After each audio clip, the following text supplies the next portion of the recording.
biasa kita semua boleh hadir di sini. Kita mau persiapkan hati, pikiran kita, roh kita untuk mendengarkan apa yang Tuhan ingin kita semua dengarkan pada hari ini. Mari kita berdoa. Bapak Yahweh, terima kasih Tuhan buat persembahan puji-pujian yang boleh kami naikkan ke hadapan-Mu.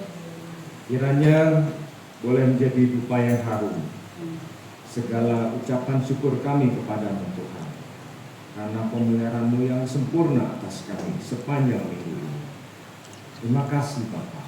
Dan saat ini kami juga bersuka cita karena kami boleh hadir duduk di tempat ini Tuhan untuk mendengarkan firman-Mu. Dan kami mau menyatakan Bapa, kami menyerahkan hati, pikiran kami, roh kami ke dalam tangan-Mu, sehingga firman yang kami dengar pada hari ini boleh tumbuh subur di dalam hati kami.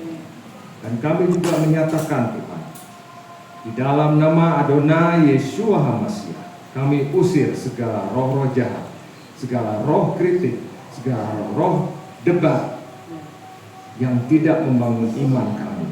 Kami usir di dalam nama Adonai Yeshua HaMashiach, sehingga firman-Mu boleh kami dengar saat ini menjadi berkat bagi hidup kami setiap hari di masa depan. Terima kasih Bapa, terima kasih Tuhan. Hadirlah Tuhan, hadirlah Roh Kudus. Dalam nama Adonai Yeshua HaMashiach kami sudah berdoa. Amin. Sekali lagi, sahabat Shalom, saudara-saudara. Sahabat Shalom. Baik. Untuk yang siapa? Samuel, spesialis. Baik. Ya, saudara-saudara, saya tergerak untuk membagikan sekali lagi eskatologi, tapi secara umum ya. Saya ingat berapa waktu yang lalu Bu Gembala juga sudah pernah menyampaikannya, dan itu suatu materi yang menggugah pemikiran kita semua, mengingatkan kita kembali bahwa Tuhan Yeshua akan datang lagi. Amin saudara. Jadi apa yang kita percaya bukan hal yang sia-sia, bukan hal yang setelah kita mati selesai, tapi kita punya pengharapan yang sungguh mulia bahwa kita akan dipertemukan kembali, kita akan dipersatukan kembali dengan Tuhan kita yang hidup. Amin ya.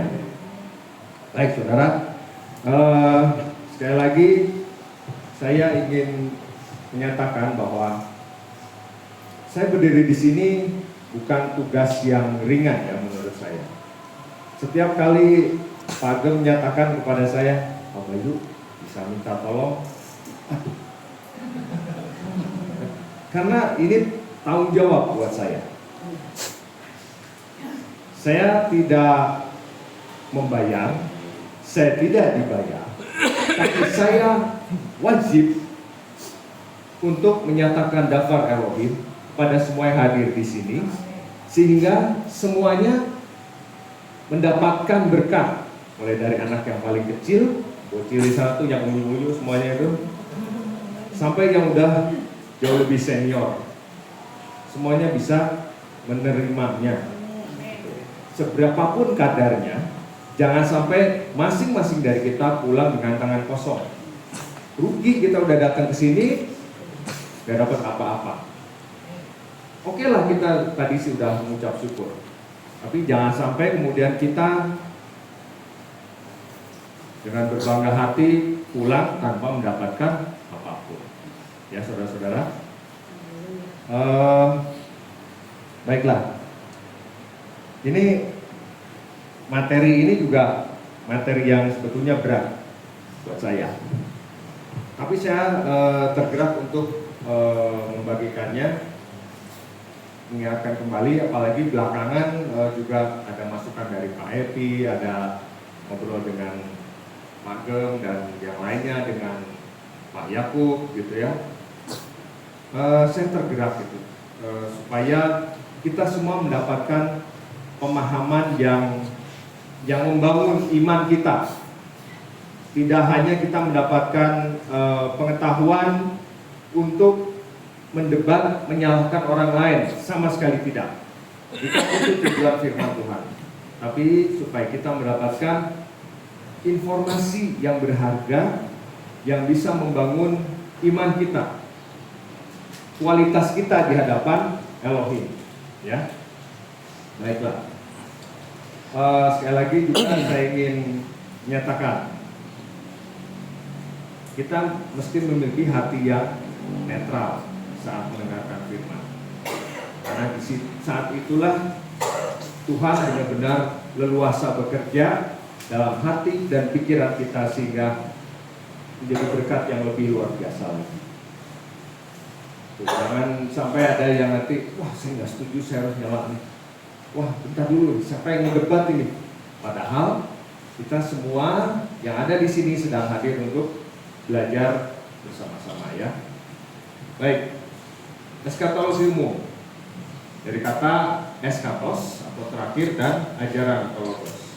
Jadi ajaran tentang hari-hari terakhir, ya. Bahasa yang lebih kerennya tuh di bawahnya tuh akarit hayami, ya. Bahasa paling keren ya saudara-saudara. Tapi ingat sekali lagi, bahasa paling keren itu siapapun dari kita nanti yang sudah bisa menguasainya, jangan sombong. Ya, di situ ada roh yang sangat kuat yang bisa memancing kita untuk jatuh, ya. Baik. Sebetulnya ini berkaitan erat dengan kejadian akhir zaman yang kita sering dengar adalah rapture, ya. Di akhir zaman atau di rapture ini apa aja sih yang terjadi sebetulnya?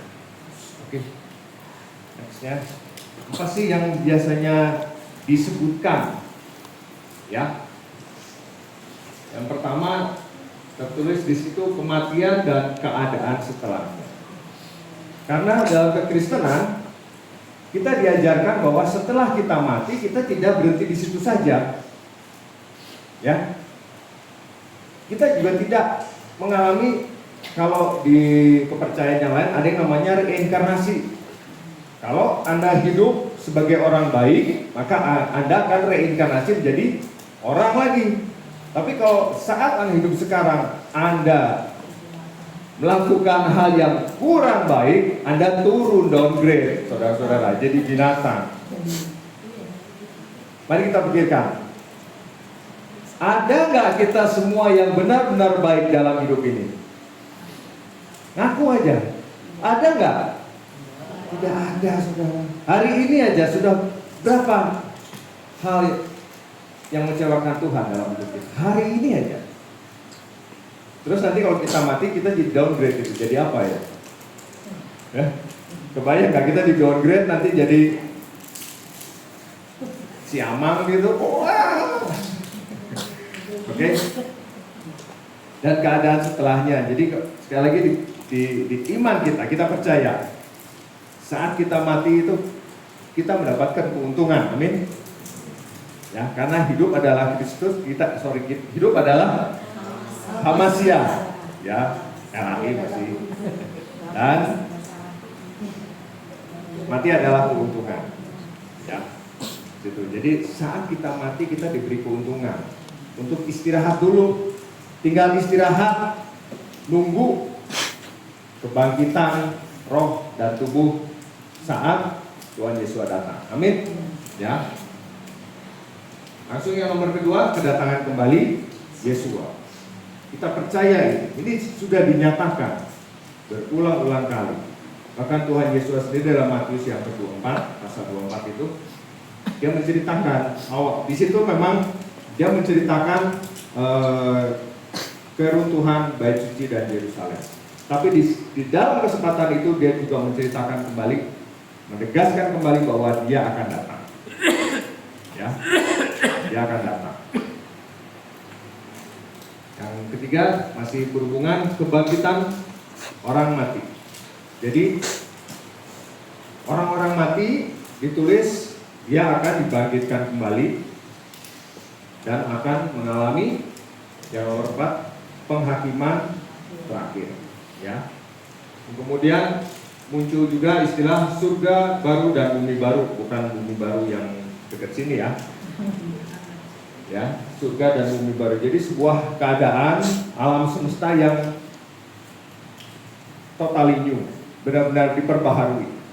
Mungkin kalau sekarang kita mengalami polusi udara, polusi air, tadi Bu Maria susah mendapatkan air misalnya gitu ya. Saya percaya surga dan bumi baru. Apakah kita kekurangan? Tidak. Ya. Apakah kita mengalami hal yang kena polusi udara? Tidak. Nah, semuanya menjadi baru. Ya. Nah, kemudian ada juga nomor 6, neraka dan penghukuman kekal. Jadi yang nggak masuk standar Elohim akan secara otomatis ke neraka karena terang tidak bisa bersatu dengan kegelapan. Ya, dan penghukumannya di sini adalah kekal. Nggak mungkin dimasuk sebentar, misalnya 1 jam disiksa atau 1000 tahun disiksa, nanti kalau udah 1000 tahun selesai udah. Tidak, saudara. Tapi penghukumannya kekal, ya. Tidak seperti dicuci, dimasukin ke mesin cuci selesai gitu ya, dijemur, udah kering, bersih lagi gitu ya, nggak kayak gitu. Oke. Kemudian nomor 7, kita juga dijanjikan kerajaan Elohim yang kekal. Ya, kita tahu Tuhan kita adalah Tuhan yang hidup, yang ada dari dulu, sekarang dan selamanya, dan pastinya kerajaannya juga kekal. Ya. Dan yang ke-8 adalah Soten Hamasia. Yang kita dengarnya dulu adalah Antikris, ya, Antikristus, Anti Hamasia, Soten Hamasia, dan masa kesengsaraan atau tribulation, tribulasi. Ya, di sini kalau kita mempelajari tentang akhir zaman, istilahnya nanti kita sering mendengarkan atau mendapatkan istilah ini. Kemudian nomor 9 adalah rapture atau pengangkatan. Apa sih ini? Pengangkatan ini adalah jadi intinya umatnya diangkat dan dipertemukan kembali dengan Tuhan Yesus di udara, ya. Gitu. Intinya gitu. Inti pemikirannya begitu.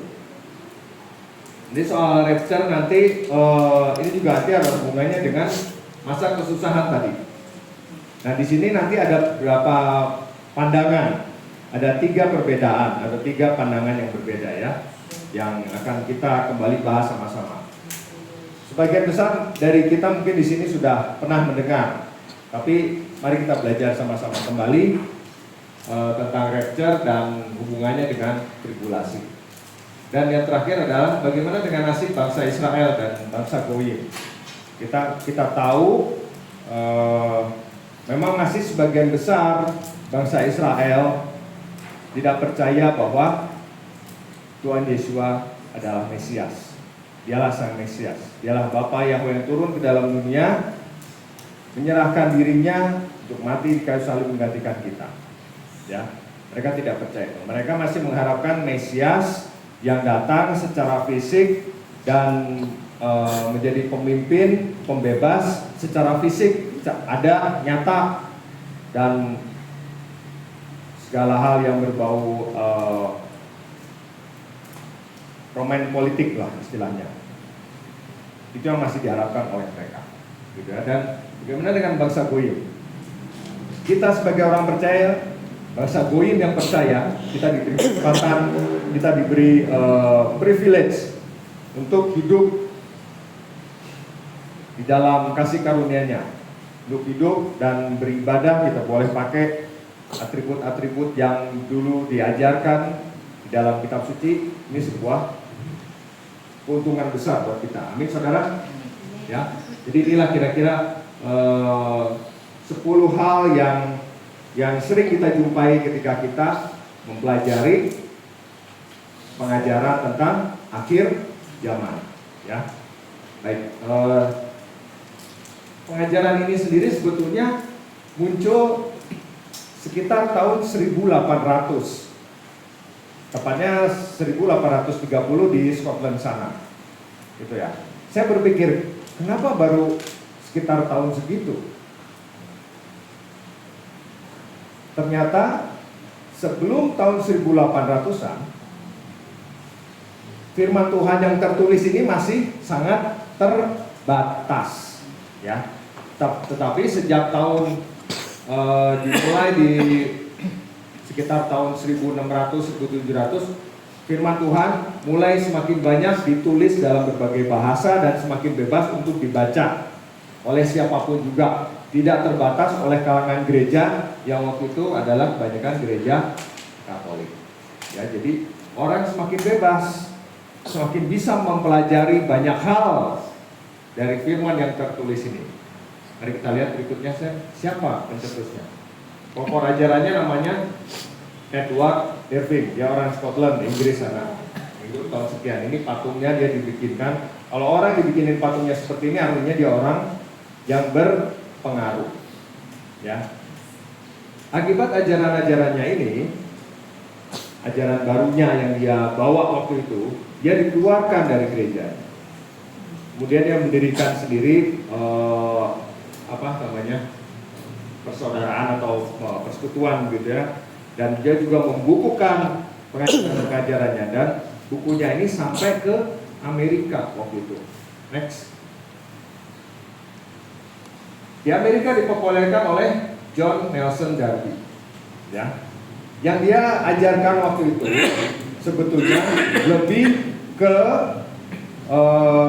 pengajaran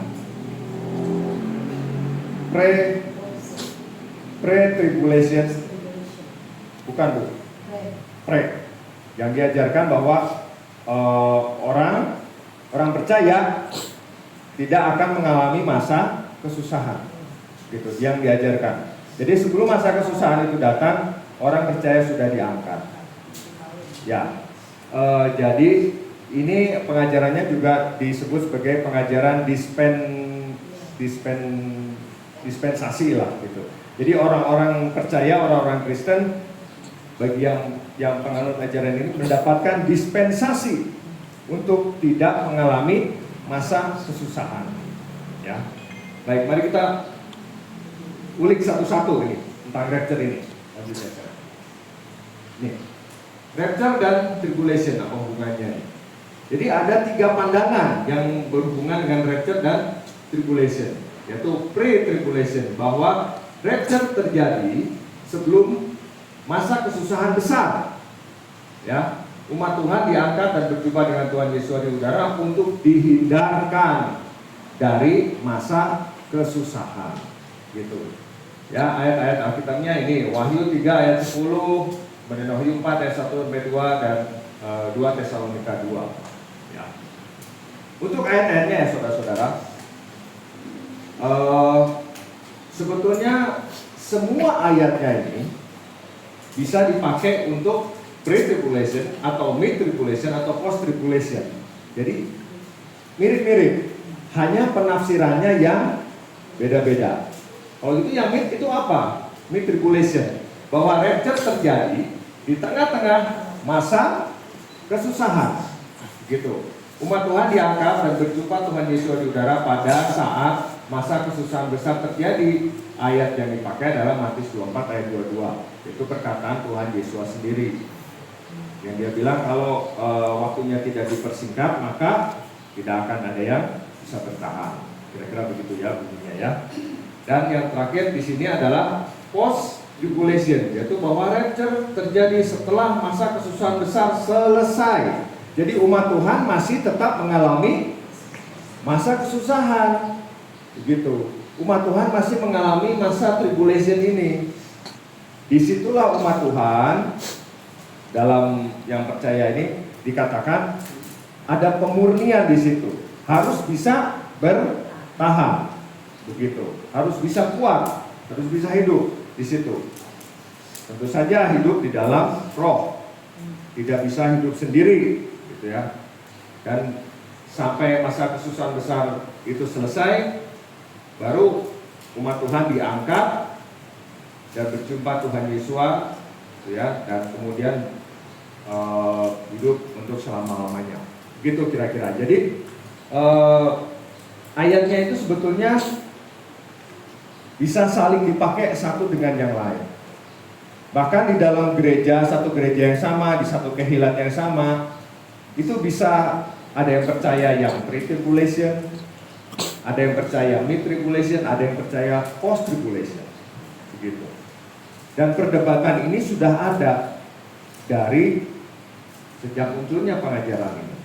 Buktinya tadi siapa yang pertama kali tadi, Erwin Irving tadi, dia dikeluarkan dari gerejanya ya, saudara-saudara. Begitu.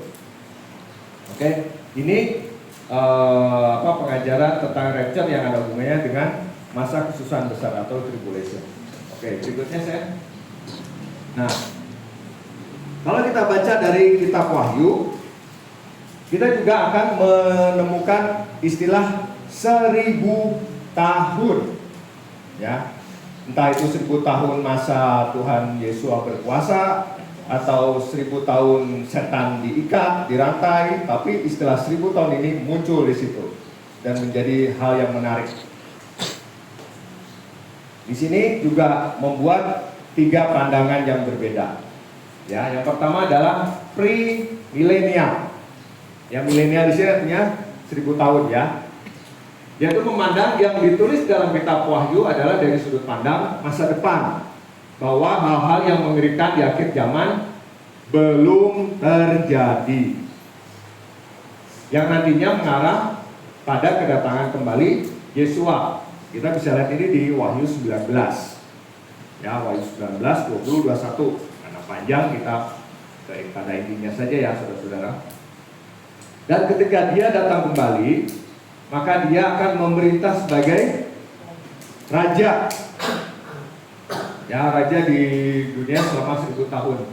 Sebelum kemudian membawa langit baru dan bumi baru dan berkuasa selamanya sesuai dengan Wahyu 21. Maaf, minum. Oh. Nih. Dosen. Asisten. Makasih.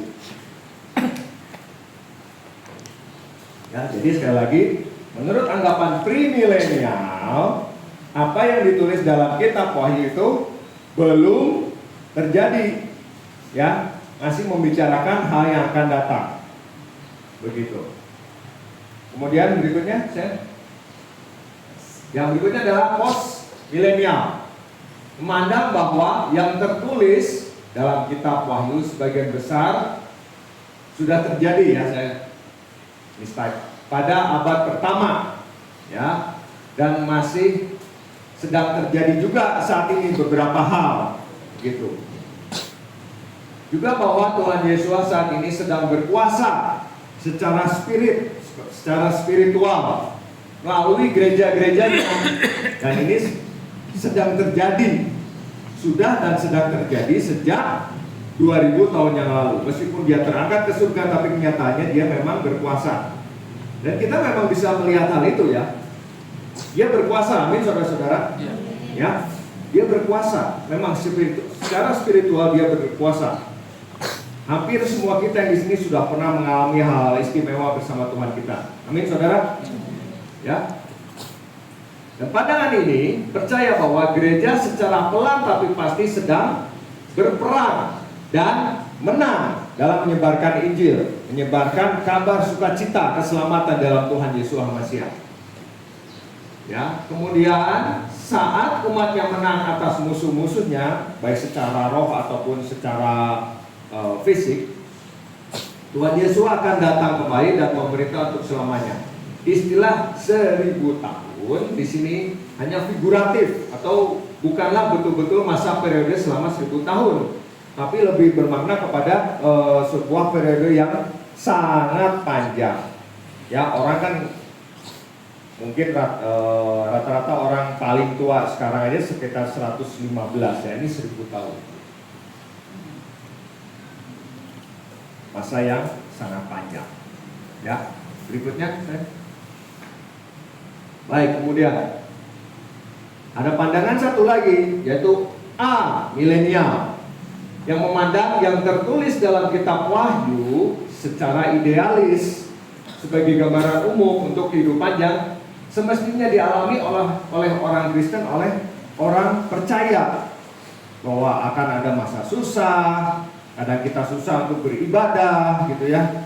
Ada tempat-tempat yang menolak didirikannya gereja, atau kita mendapatkan kesulitan karena kita dianggap berbeda imannya gitu ya. Semua penglihatan, binatang buas, gempa, si jahat, nafiri dan meterai adalah gambaran atau simbol hidup kekristenan pada umumnya. Jadi dianggapnya begitu, ini adalah simbol. Dan istilah 1000 tahun juga bermakna figuratif, bukan yang sebenarnya.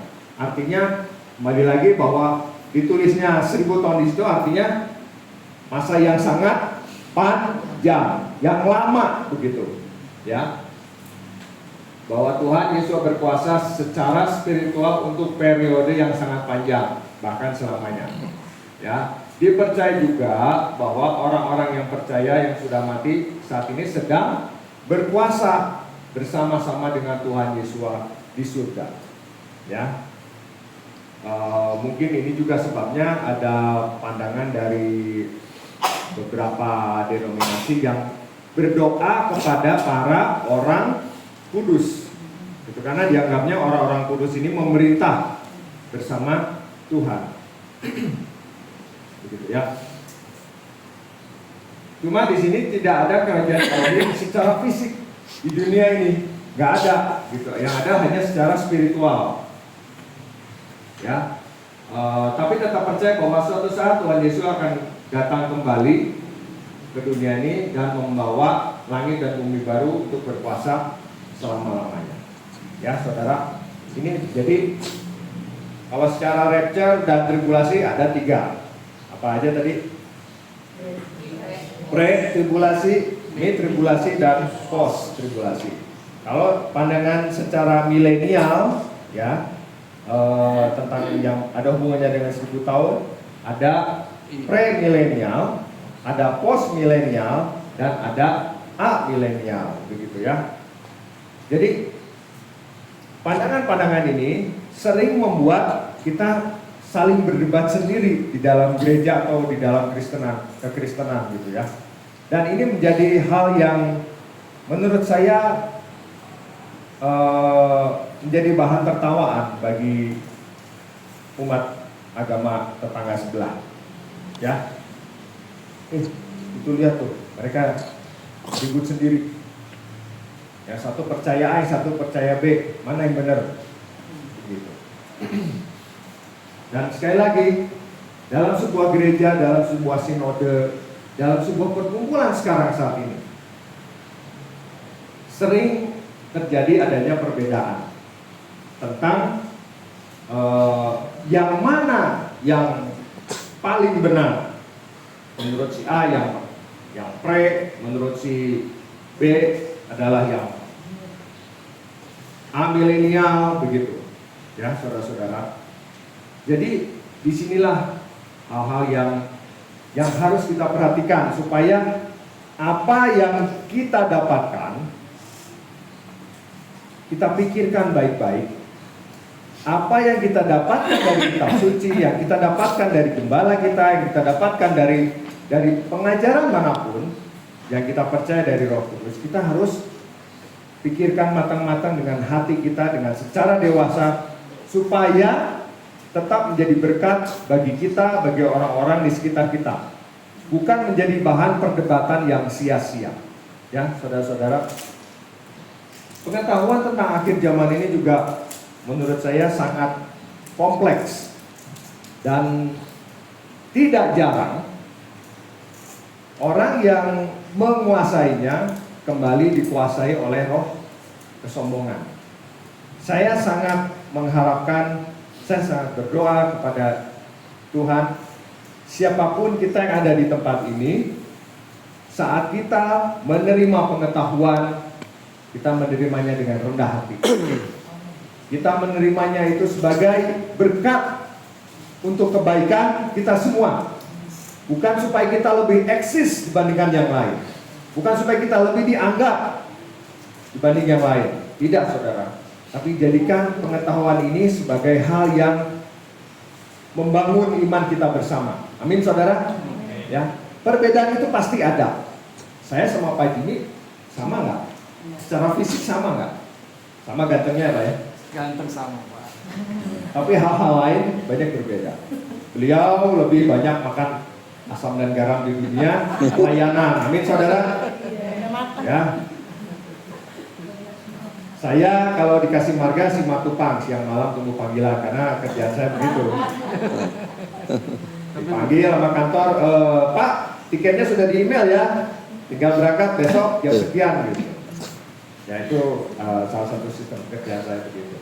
Jadi setiap orang beda-beda, tapi perbedaan ini bukan untuk hal yang diperdebatkan, tetapi biarlah menjadi kekayaan kita semua. Kita tahu yang mana gitu. Ya. Kita tahu, oh yang ini A, yang ini B, yang ini C gitu. Kita jadikan pengetahuan. Jangan kemudian kita menghakimi yang lain. Lo gak masuk surga lo karena lo lebih percaya mid-tribulation. Mana dasar-dasar ayat yang mid-tribulation? Gitu. Dan orang-orang muda misalnya lebih banyak yang percaya yang ini, milenial, bahwa yang ditulis di kitab Wahyu itu memang hal yang sewajarnya dialami oleh orang Kristen, oleh orang percaya. Nanti gesekan lagi sama orang tua. Sementara orang tuanya yang lebih konvensional percaya kepada misalnya yang namanya post-tribulation. Jadi ada gesekan. Kita hindari seperti itu. Karena itu bukan hal yang perlu untuk kita perdebatkan. Ya, sekali lagi tidak perlu diperdebatkan. Tapi kita harus bisa menjadi terang dan garam, kita bisa jadi berkat bagi orang-orang di sekitar kita, mulai dari yang terdekat sampai yang paling jarang kita temui. Amin saudara? Oke, berikutnya.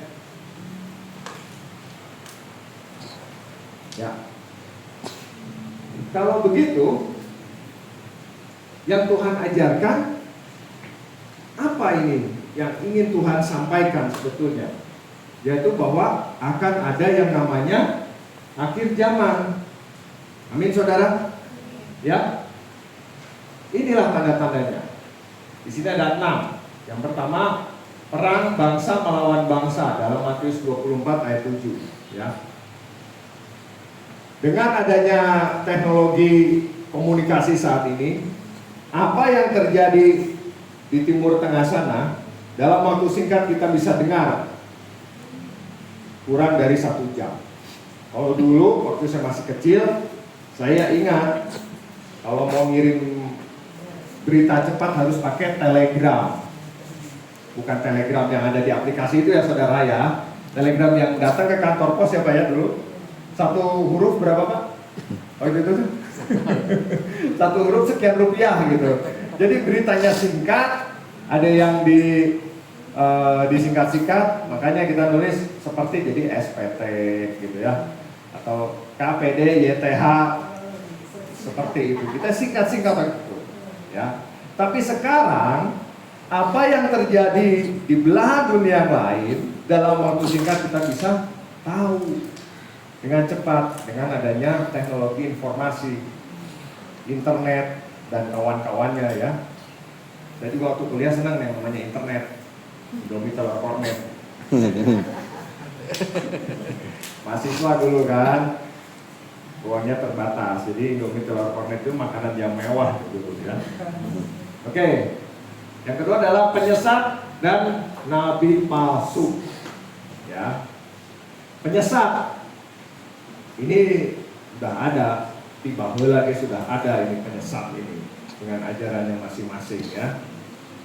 Dia baca, dia interpretasi sendiri di luar konteks, dia comot ayat sana sini, kemudian dia bikin aliran, ya, dan dia diangkat menjadi nabi, padahal nabinya nabi palsu, ya, itu kita tahu. Untuk menghindarkan ini, ada sedikit trik dari saya, saudara-saudara, untuk membedakannya. Yang pertama kita lihat dari buahnya, ya, dari buahnya. Sesuai nggak dengan buah-buah yang diajarkan oleh Tuhan kita? Ya. Yang kedua, kita harus mau belajar untuk menggali konteksnya lebih jauh secara sejarah, secara sosial, Gitu. Kita harus mau belajar. Jangan sampai kita terima mentah-mentah apa yang dibagikan oleh orang lain kepada kita. Jangan, saudara. Kita harus uji. Karena Tuhan juga bilang, ujilah segala sesuatu. Jangan mau kita ditipu oleh pengajaran yang menyesatkan. Ujilah semuanya itu, saudara-saudara. Ya. Karena saya percaya Tuhan kita yang namanya Bapak Yahweh, dia itu konsisten. Saat dia memberikan firman-Nya, dia juga konfirmasi dengan hal yang lain, dengan pihak kedua atau pihak ketiga. Contohnya, waktu Bapak Yahweh mengajarkan Torah pertama kali kepada bangsa Israel, pada Mose, pada Musa di Gunung Sinai. Di situ tua-tua Israel melihat Mose naik ke atas Gunung Sinai. Tua-tua Israel dan bangsa Israel dan perwakilan bangsa Israel yang dianggap senior, yang penting, mereka mendengar sendiri apa yang dikatakan Bapak Yahweh kepada Mose, apa yang diajarkan Bapak Yahweh kepada Mose. Dan pengajarannya ditulis, ya, 2 loh batu. Kalau di zaman sekarang, misalnya saya punya perjanjian dagang dengan Pak Abraham misalnya. Perjanjian itu selalu ditulis, kopinya ada berapa? Ada 2, 1 buat saya, 1 buat Pak Abraham. Dan sistem ini, saudara-saudara, sudah dikenal oleh bangsa Israel, ya. Dan mereka lah yang mempopulerkannya pertama kali, ya. Oke, berikutnya, pemberontakan terhadap orang tua, 2 Timotius 3 ayat 1-2. Kita lihat sekarang di berita-berita, anak memberontak kepada orang tua. Banyak, ya, sangat disayangkan. Tapi saya percaya anak-anak yang ada di sini adalah anak-anak yang diberkati. Amin, saudara. Amin. Ya. Yang tidak memberontak terhadap orang tuanya, tapi bahkan menjadi terang dan garam di dalam keluarganya, ya. Semuanya yang ada di sini, ya. Gitu. Kemudian yang keempat adalah kasih yang luntur, yang sirna. Markus 13 ayat 12. Kita makin melihat orang-orang makin cuek. Ada cerita juga waktu saya kuliah dulu, karena saya yang bisa bawa mobil, saya dipercaya ke Jakarta bawa mobil. Teman-teman ikut semua. Kita nanya, jadi pas sudah di Jakarta kita nanya arah. Belum ada yang namanya Google Maps, saudara, waktu itu, ya. Jadi kita punya lembaran peta. Buka gini, oh jalan ke sini, oh jalan ke sini. Satu saat tetap aja kita harus berhenti untuk bertanya sama orang. Pak, kita mau ke gedung BP. Mana ya? Bapak ini ngejawab dengan santai, oh udah sana. Gak ngelihat ke muka kita gitu, jawabnya udah sana. Jadi seperti itu, saudara-saudara, kasih yang luntur. Kita melihat saudara-saudara kita mungkin ada yang perlu katakanlah untuk disumbang gitu, ya. Kita punya hal yang berlebih untuk kita sumbangkan. Kadang-kadang kita menutup mata, ya. Kadang-kadang kita terpaksa untuk berpikir begini. Tapi saya juga tidak menyalahkan, karena banyak orang yang mengambil kesempatan dengan mengais iba dari orang lain, ya. Akibatnya orang-orang percaya juga diperhadapkan kepada sebuah kondisi, saya harus ngasih, atau nanti kalau saya ngasih, justru saya ibaratnya menolong Tuhan, gitu, ya, saudara. Kita jangan sampai kita menjadi orang-orang yang menolong Tuhan, ya. Biarkan kita menjadi orang yang benar-benar penuh kasih, sehingga kita tahu kapan harus menolong dan kapan kita harus berkata tidak. Ya. Yang kemudian nomor 5 adalah banyaknya bencana, gempa bumi yang dahsyat, besar, kelaparan, wabah penyakit. Dan ini juga ada hubungannya dengan adanya internet. Ya, kita tahu berita-berita ini mudah tersebar. Kemudian tanda di langit dan teror ketakutan. Ya, tanda di langit itu ini lebih ke keanehan-keanehan secara atmosfer, bisa perubahan cuaca. Kalau teror ketakutan, kita tahu ya, ada sekelompok orang yang intoleran, ya saudara-saudara, yang sangat takut dengan hal yang berbeda. Kemudian untuk mencegah perbedaan ini, dia melakukan teror kepada pihak yang lain, seringnya kepada pihak minoritas. Ya, apakah kita minoritas? Sekali lagi saya tanya, apakah kita minoritas, saudara? Ya. Tapi apakah kita minoritas bersama Tuhan kita? Tidak. Sekali lagi, apakah kita minoritas bersama Tuhan kita? Tidak. Karena Tuhan kita lah pemilik alam semesta ini. Amin. Ya. Jadi inilah tanda-tandanya. Kita sering lihat ini semua. Kita sudah diingatkan dalam kitab suci kita bahwa ini yang kita lihat di akhir zaman. Sebentar lagi Tuhan datang, karena ini semua sudah ada. Wabah penyakit kita semua mengalaminya berapa waktu yang lalu ya. Ada yang namanya COVID. Dulu waktu saya kecil ada yang namanya wabah cacar. Dulu waktu saya SD pernah hampir 50% pada nggak masuk sekolah waktu itu karena kena penyakit kuning. Jadi endemi aja, lokal gitu. Tapi itu adalah wabah penyakit yang muncul. Ya. Jadi ini semua yang kita hadapi, saudara-saudara. Ini semua yang kita lihat tanda-tandanya sudah ada. Oke, saya berikutnya. Lalu itu apa yang harus kita lakukan? Kita tahu, ya, dibaptislah sebagai meterai tanda pertobatan. Dibaptis dalam nama yang benar, saudara-saudara. Dibaptis dalam nama Bapa, Putra, dan Roh Kudus. Nama Bapa siapa? Bapa Yahweh. Putranya siapa? Yesua HaMashiach. Dan pembimbing kita, penghibur kita siapa? Roh Kudus. Ya.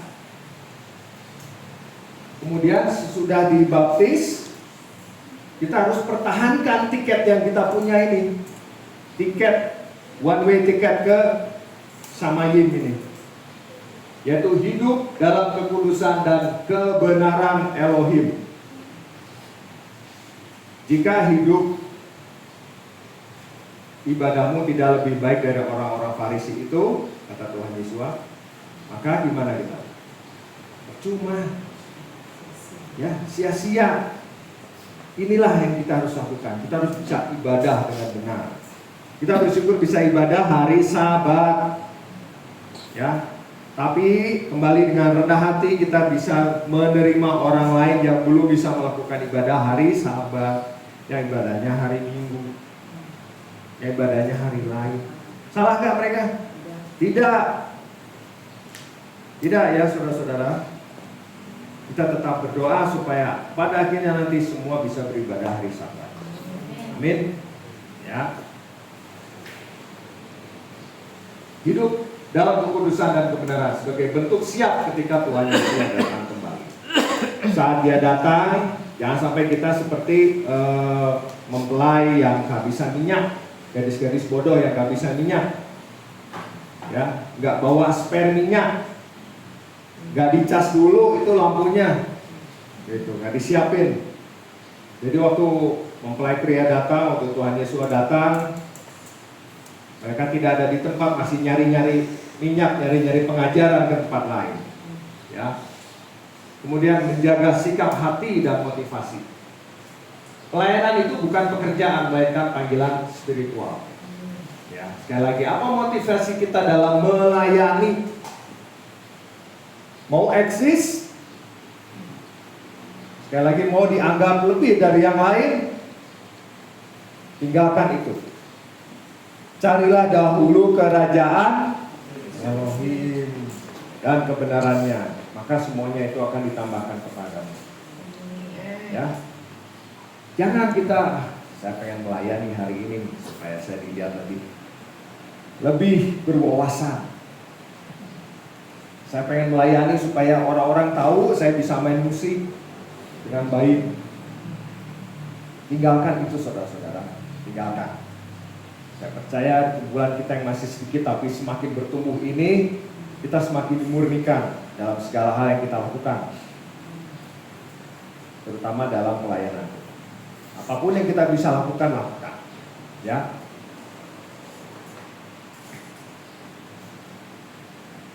Jangan menolak Yahweh, karena dialah pemilik surga. Amin.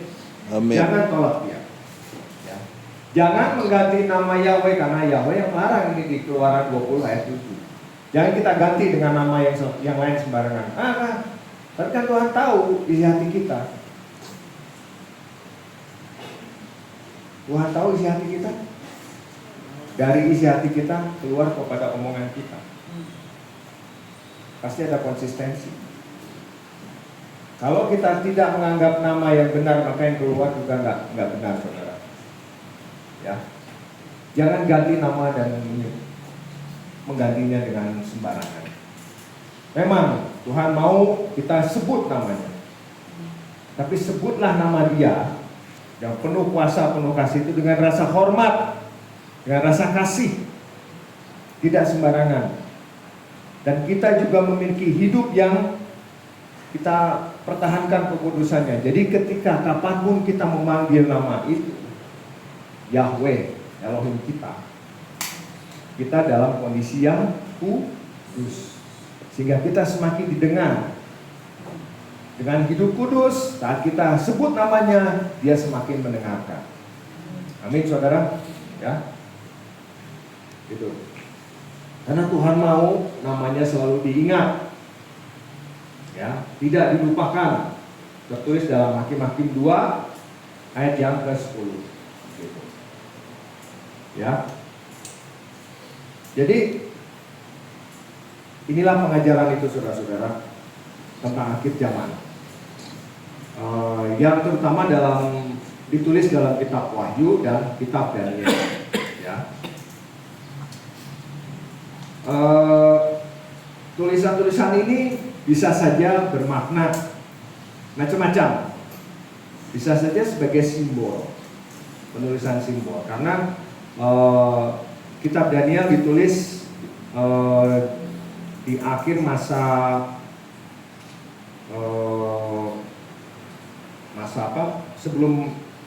sebelum dipulangkan dari Babel, setelah Babel dikalahkan oleh kerajaan Media dan Persia.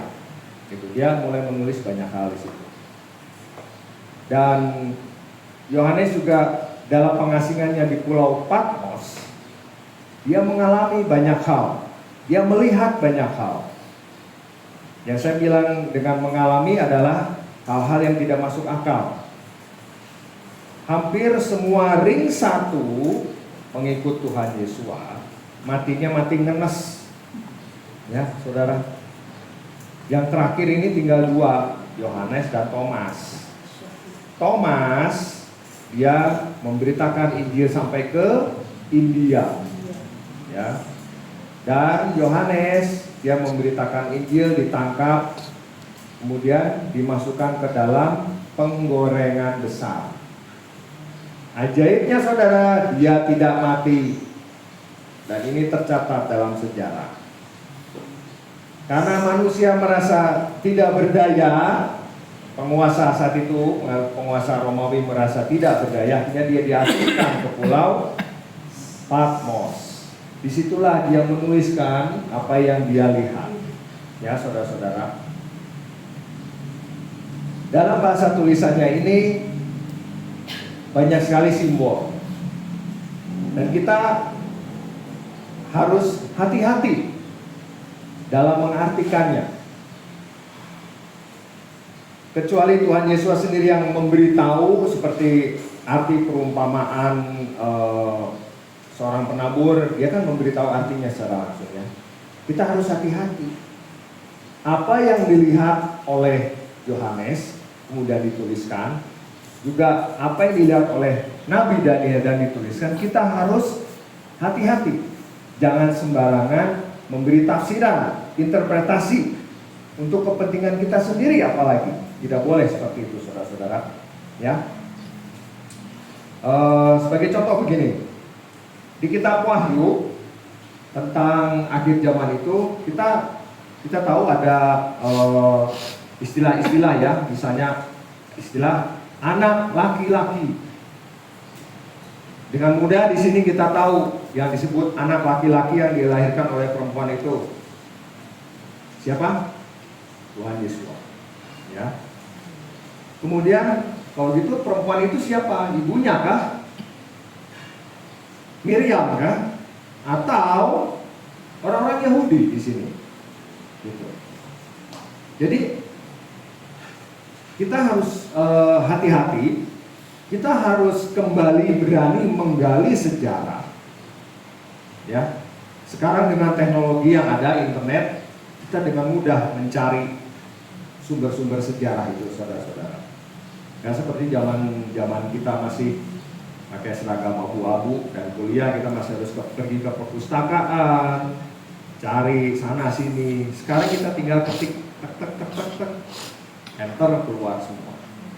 Kita bisa minta AI cerita sama kita apa yang terjadi pada tahun 70 Masehi, kejatuhan Yerusalem dan Bait Suci, apa yang terjadi di sana. Gitu. Ya. Kita juga sering mendapatkan di kitab Wahyu makhluk yang bertanduk 10 yang diberi kekuatan oleh naga merah. Apa itu artinya? Kita harus hati-hati, saudara.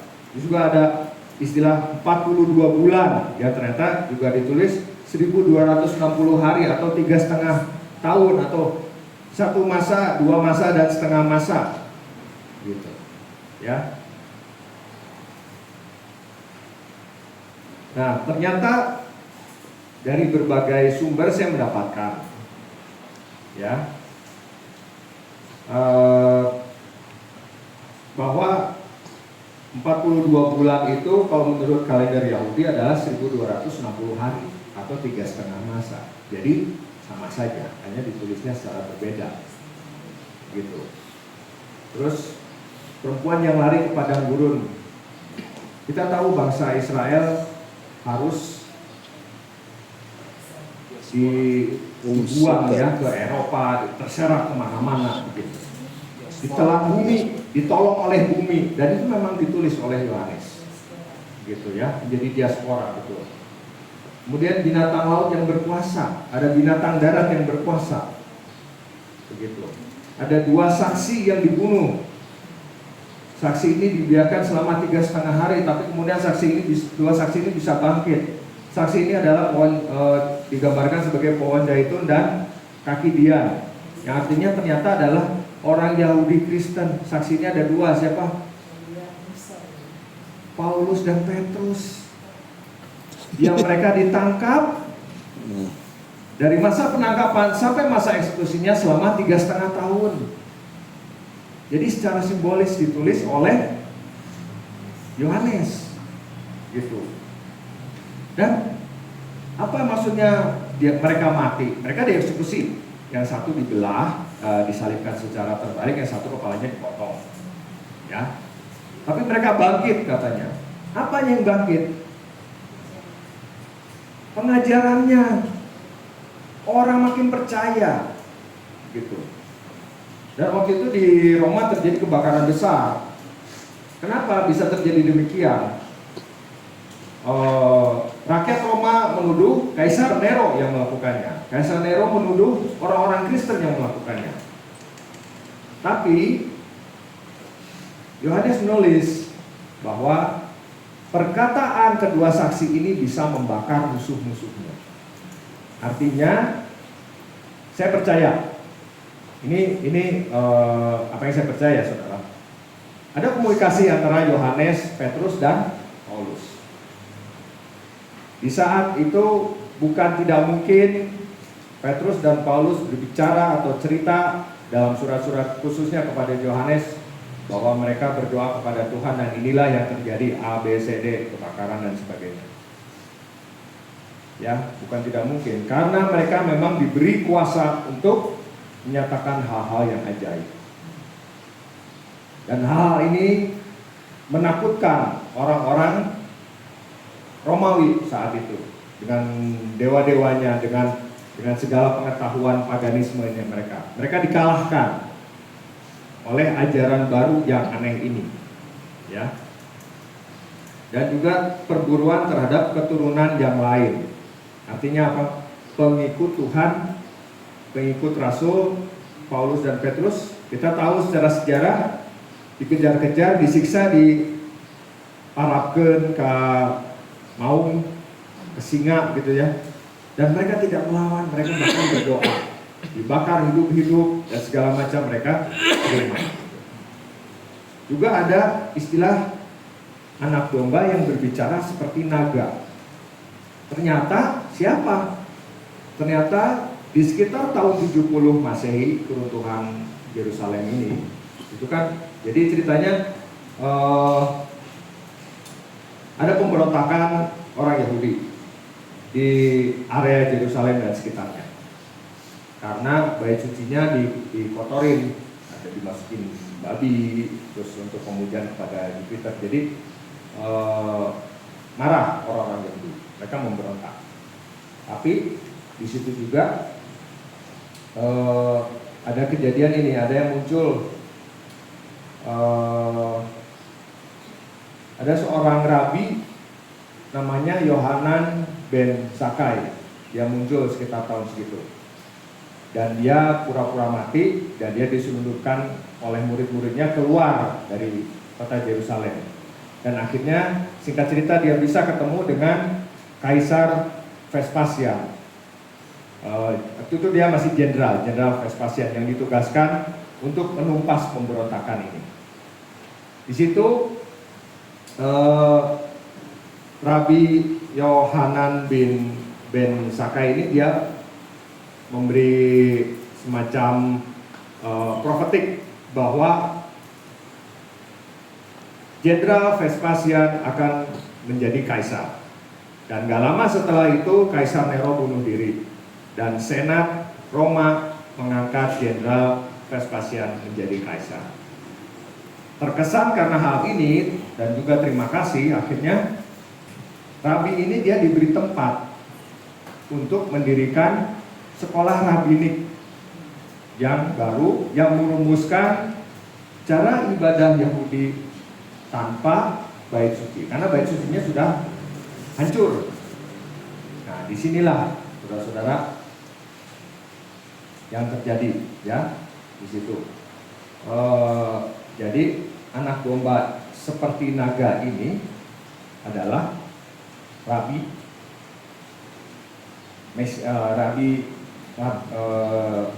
Rabi Yohanan ben Zakkai ini. Dia yang mendirikan pengajaran Yahudi rabbinik yang sampai sekarang kita sering dengar, ya, begitu. Jadi ini saudara-saudara, bahwa apa yang saya barusan sampaikan, kita harus hati-hati ketika membaca kitab tentang akhir zaman, kitab Daniel khususnya dan kitab Wahyu. Jangan sampai sembarangan, kita harus juga berani menggali dan membuka pikiran kita bahwa ada kemungkinan yang ditulis adalah sebagai simbol, bukan semata-mata apa yang akan terjadi atau apa yang dilihat oleh Rasul Yohanes, ya. Jadikan ini sebagai pengetahuan, sekali lagi, supaya jadi berkat bagi orang-orang di sekitar kita. Ya, jangan silau oleh pengajaran akhir zaman. Jangan bingung, jangan bimbang. Pengajaran seperti ini kita tahu ya, terus terang ya, mudah membuat silau. Ya saudara-saudara, karena pengajarannya begitu kompleks, begitu mengerikan hal-hal yang akan terjadi yang disampaikan ini. Gitu. Saking silaunya, sering dimanfaatkan oleh oknum-oknum gereja untuk menjaring domba. Kemudian untuk nakut-nakutin. Kamu kalau belum kasih persepuluhan nanti kamu nggak recep loh. Ya, pernah dengar seperti itu? Ya, aduh, sedih saya. Mengatasnamakan firman untuk kepentingan sendiri. Kalau mau negur, negurlah. Ya. Yang baik dengan kasih gitu. Jadi perbedaan ini tidak perlu diperdebatkan ya saudara-saudara. Tapi jadikan ini sebagai pengetahuan. Sekali lagi, pengetahuan tentang akhir zaman. Jangan sampai perbedaan ini, perdebatan ini menjadi bahan tertawaan tetangga sebelah. Ya, yang sering konser kalau subuh-subuh gitu ya. Jangan sampai. Ya, baik. Saya tidak akan memperpanjang firman. Ialah apa yang sudah dibagikan saat ini boleh menjadi berkat buat kita semua. Mari kita berdoa.